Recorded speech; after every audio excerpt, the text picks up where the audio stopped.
Excited about this week. There's a lot of good players that can help us.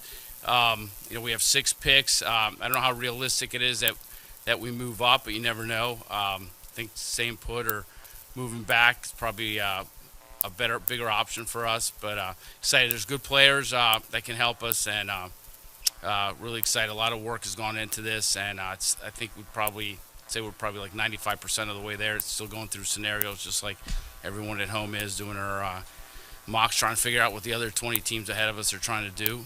But feel good about it and excited, Coach. For me, as we kind of bring our preparation to a close, I'm just really appreciative of the work that our scouting department under the leadership of Omar and Andy Weidel, the work that they do over the course of a 12-month calendar. We as coaches kind of get on the moving train, if you will, and are highly involved in, information gathering and talent evaluation through the winter and spring. But, man, we got a really good foundation in terms of our knowledge of this group. There's some challenges in today's information gathering, the number of transfers and so forth. Getting background information is a little bit more challenging in today's climate, and medical information as kids move around. And so I'd be remiss if I didn't acknowledge the quality work, particularly the foundational work that our scouting department does over a 12-month calendar in teeing all of this up for us. Does the Aaron Rodgers situation have any impact on your strategy or approach in the draft? It does not. Mike, you mentioned it's getting challenging. College football's changing.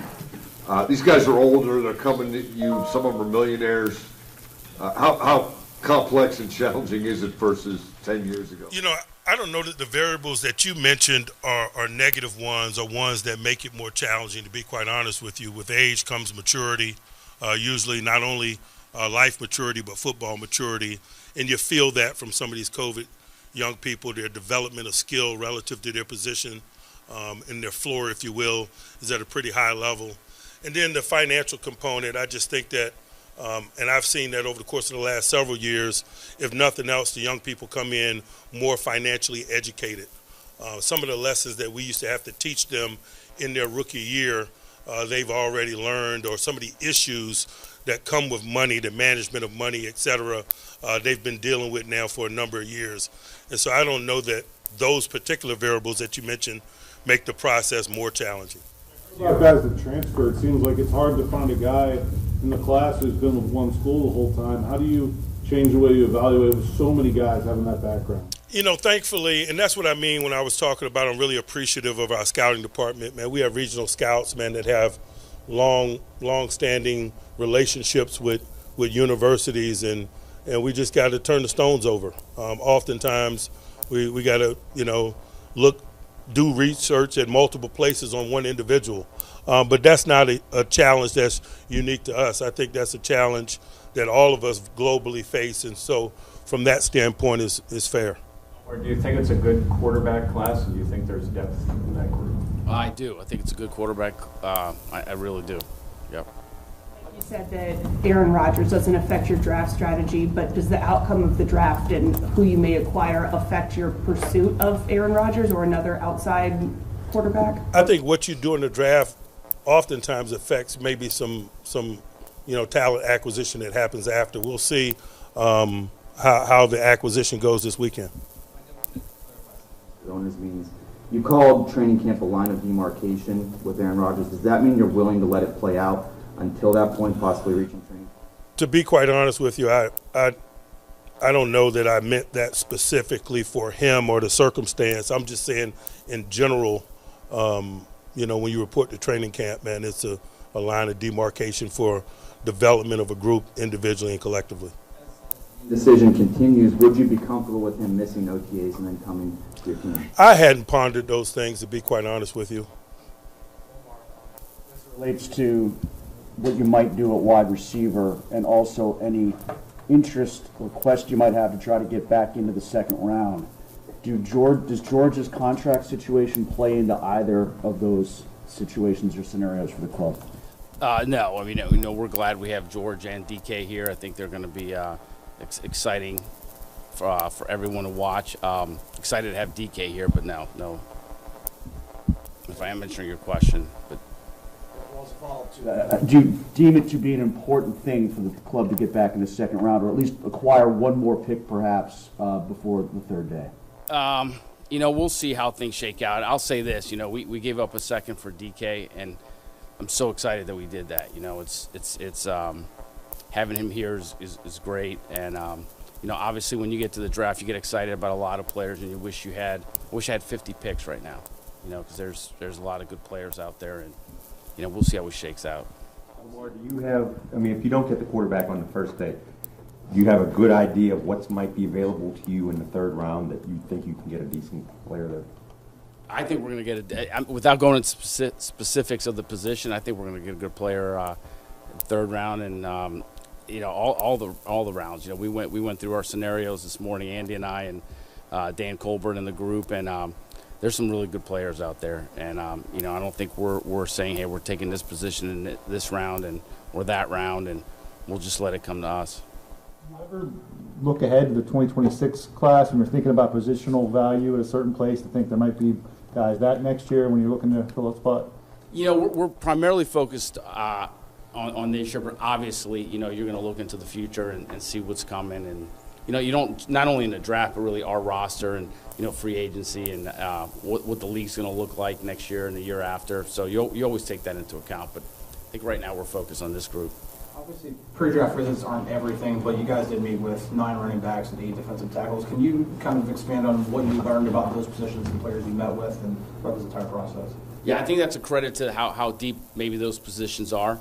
And for us, it's important, get to know those guys as much as possible and really sort out, how we would stack those guys and take those guys. But I think that's a reflection of how deep those positions are. How does the depth of those positions impact the urgency to try to get one of those positions earlier in the draft with be safe versus other positions that aren't as deep?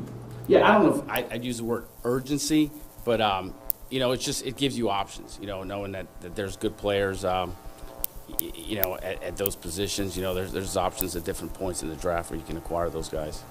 Mike, this one's for you. You picked up Kenneth Gainwell. You've got a really good running back class, it looks like, in the draft coming ahead here. What's your outlook on Jalen entering this season? He's a guy that's obviously he's carried a lot for you here. Is he an RB1 type? Can he handle the load? I certainly feel comfortable with his ability to do so. He got hampered by injury some in 2024. He appears to be ready to answer that. I know he's really excited about his opportunity. I don't think myself or anyone within the organization question his talents in regards to managing, the ability to manage potentially that role. Coach, you've been with Omar a couple of years in terms of the GM head coach process. Any differences between Kevin's personality in terms of what you do? It could be you guys, different things you guys do eating-wise or when you're on the road. If there's anything to add? They both like to eat while traveling. Those would be similarities. No, it's been fun, man. We're process lovers, and it's really no shortcut to the pursuit of greatness. We spend a lot of time together. I don't spend a lot of time, to be quite honest with you, comparing and contrasting his mode of operation relative to Kevin's, because our relationship is not a new one. Oftentimes, while Kevin and I were doing what it is that we were doing, he's been a part of that, and he's been here longer than myself, and so I probably hadn't spent a lot of time pondering it the way that you would do if a relationship was new. It's really kind of an extension or more of the same for us. Titles and roles change, but we're not a group that hides behind titles or desks. We're more of a get the job done collective. Omar, is there a quarterback in this year's draft class that you guys feel could be the franchise quarterback of this team's future? I'll just say it's a good group without going into specifics, and you don't know how things are going to shake out on draft day, but I'll just say it's a talented group. Omar, do you still rank the top 21 players? Is that the way you do it? That you might have a shot at? You don't do mocks. You don't do mocks anymore, correct? We don't. Well, we go through different scenarios and hypotheticals, just like everyone else at home does, and I'm sure you guys do too. We go through it, and we'll identify 20. We identify 21 guys that we would be comfortable taking. Right. So those 21, are they necessarily the top 21, maybe in the draft, or the top 21 that you feel that they would fit for you? Or I'd say it's the top 21, maybe that fit the Steelers, the 2025 Pittsburgh Steelers. Mike, you guys hosted a couple quarterbacks for top 30 visits. I'm curious with Shedeur Sanders, what was your relationship previously with the Sanders family, and what did you learn about Shedeur through meeting with him? You know, I've obviously known his father for a long time. My first time meeting him, and to be quite honest with you, we didn't talk a whole lot about my relationship with his father. It was a normal pre-draft visit to spend time with a young man, to talk ball, to get to know him as an individual, to get to see how he processes and sees the game and how he articulates his football experience. From that standpoint, it was a very normal visit and a very productive one. Did anything stand out in that meeting about him that maybe you didn't see coming or didn't know? You know, I think the things that stood out were evident in his video. There's a toughness there that doesn't get talked about enough. There's a competitive spirit there that doesn't get talked about enough. I know he's very talented and has made a lot of plays for his university and his team, but the intangible qualities displayed on tape were impressive to me. You obviously dealt with a number of guys who are sons of former NFL greats, but I don't think you've ever had one who was his coach while he was in college. What's that dynamic like for you? You know, I haven't explored it. It's something, obviously, that he's going to have to deal with in terms of moving on beyond being coached by his father. But, you know, professional football is just that, it's professional football. I don't imagine it'll be a challenge for him. There are a lot more significant, you know, tangible challenges. There's meetings with quarterbacks. I know you want to get to know every player at every position. But because of the mental side of being at that position, is it different, or do you approach it differently? Do you talk different things? Certainly, each positional meeting, football or schematic meeting, is different based on the position. And so quarterback has his own structure, if you will. They're oftentimes defined by situational football, and so we look at a lot of their situational football, their ability to manage possession downs, red zone, 2-minute.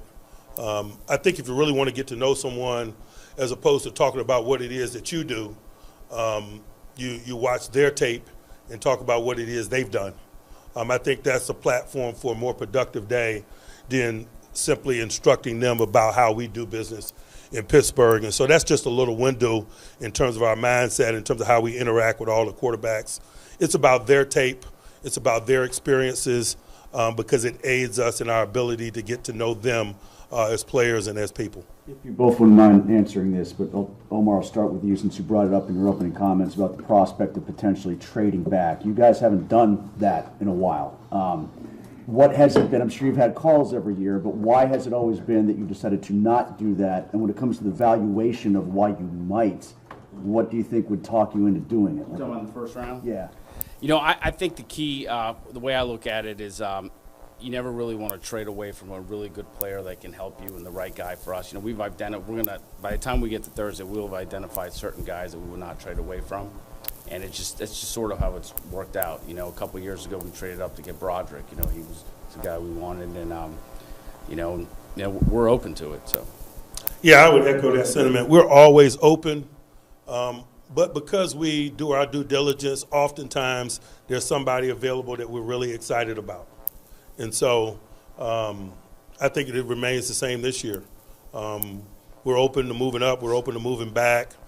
We've done our mocks, as Jerry asked about, beyond 21 for such scenarios.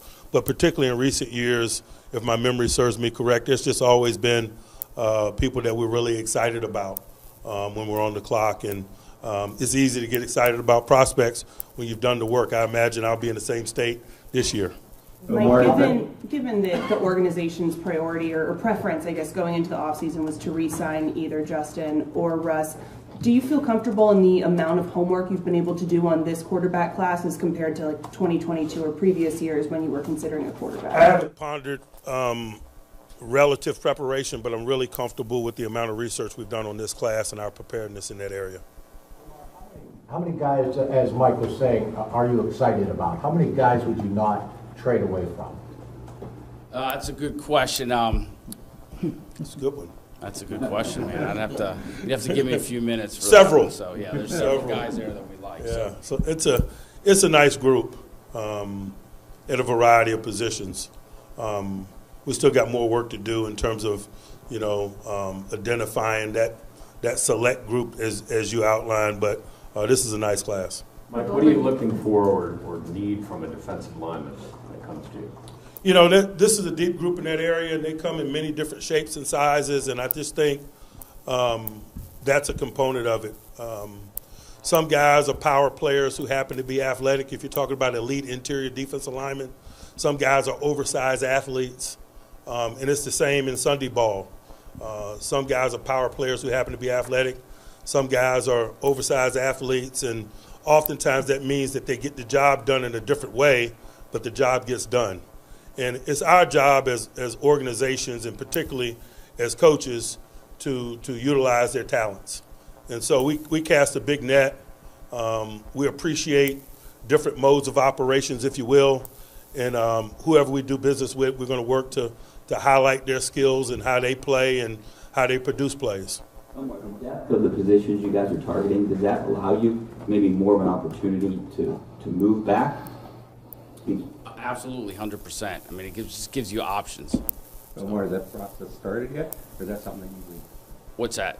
The talks of already started. Amongst our group of GMs, let's say, or we talk all the time. And we kind of get an idea of, I'm sure we're not all being 100% truthful to each other on what we're planning to do and who we're going after. But those conversations have happened, and have a feel for some teams that maybe want to move up, move back, and when we'll see. A lot of this, just doesn't happen until the draft started and you know what's happening. And like I said earlier, there's certain, sure applies to every team out there. There's players teams won't trade away from, and things change. So, Omar and Mike, you guys looked at several different defensive tackles and pre-draft visitors. Does the different styles that these guys have and how they might fit with what you currently have on the defensive line impact you guys' plan, or do you guys look to just get the guy that you think is the best defensive tackle, period, and say like that's the priority, or are there styles that you're looking to find in this class? Yeah, from my standpoint, you want to get as many good players as you can, regardless of the position, and obviously that matters. I'll let Coach answer that. Some of the rest of it, but obviously, what they do matters, but just get as many good players as you can.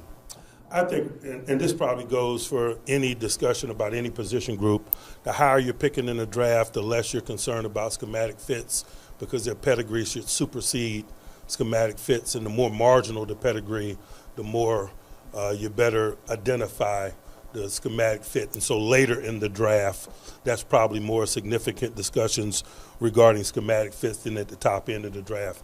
Those animals at the top end of the draft, I'd imagine, fit in any system of football, whether it's offense, defense, or special teams. What's harder to find these days, Mike? Is it harder to find the nose that can give you a little something in pass rush, or is it harder to find the end that's really solid in the run game? I think the nose is a disappearing animal the way that the fullback is a disappearing animal in our game. For both of you, what surprised you the most about this year's draft class as you guys have kind of gone through the process here? That's a good question. I think just the general awareness of the draft pool, and like we were discussing earlier, it's really a couple specific reasons. This is a COVID group, and so they're older in a lot of ways, and I think with age comes maturity and experience. And they've been managing money because of the NIL climate, and so maturity comes with that as well. And so their general awareness about life and about the process has been impressive. I don't know that I would describe it as surprising because I have kids in that age group. For either of you, but maybe especially Mike, because you're on the field competing, 20 times a year. Is there an adrenaline? Is there, like, the way you kind of talk about moving back and forth, is that night almost like a game where you're trying to win and trying to get your guy or trying to outsmart other teams and things? I think it's already started when I wake up at 2 in the morning and I'm thinking about it for the last week. So, yeah. Yeah, I was getting ready to say, it's a game to be played. It's competition. It is fun, certainly.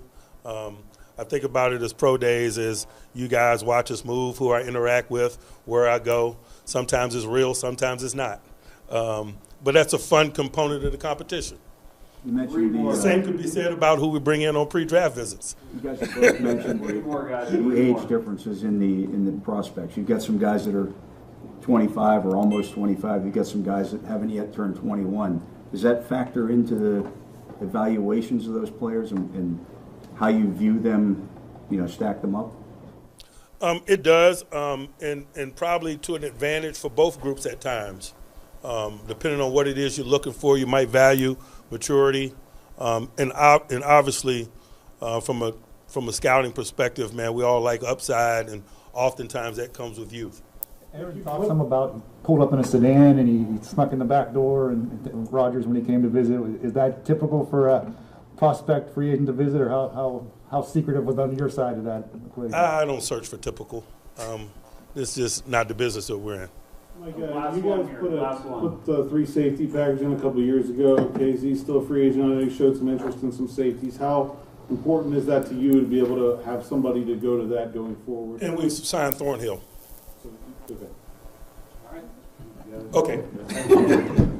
Appreciate you guys.